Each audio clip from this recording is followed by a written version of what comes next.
6 अप्रैल 1702 ये वो तारीख है जब मुगलों के घराने में जन्म लिया औरंगजेब के पोते नसीरुद्दीन मोहम्मद शाह ने, जो मोहम्मद शाह रंगीला के नाम से मशहूर हुए।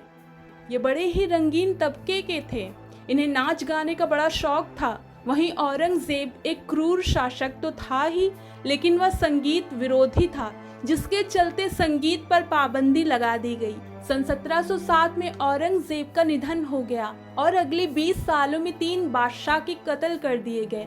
उसके बाद दिल्ली की हुकूमत की बागडोर मोहम्मद शाह रंगीला के हाथों में आ गई।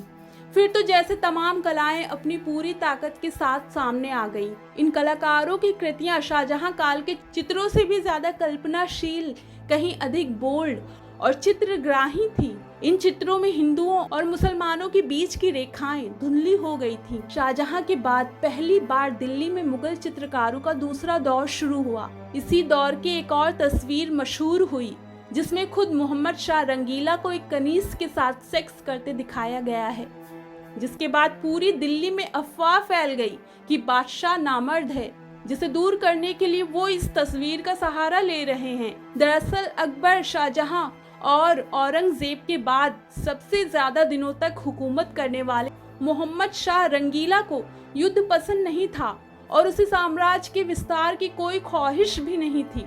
उनके दिन की शुरुआत दर्शन झरोका से होती थी। मोहम्मद शाह रंगीला का एक शौक और भी था। उन्हें औरतों के कपड़े पहनना बहुत पसंद थे। अक्सर वो दरबार में लंबे जनाना के कपड़ों में आ जाते थे और उस वक्त उसके पाँव में मोती से जड़े हुए जूते हुआ करते थे। कमजोर होने के बावजूद भी काबुल से लेकर बंगाल तक मुगल शहंशाह का सिक्का चलता था और उसकी राजधानी दिल्ली उस वक्त दुनिया का सबसे बड़ा शहर थी। बेतहाशा अफीम और शराब की लत ने मोहम्मद शाह की जिंदगी छोटी कर दी। कहा जाता है कि एक दिन मोहम्मद शाह रंगीला को अचानक गुस्से का दौरा पड़ा। हकीमों ने उठाकर हयात बख्श बाग भेज दिया। सारी रात बेहोश रहने के बाद अगले दिन मोहम्मद शाह चल बसे।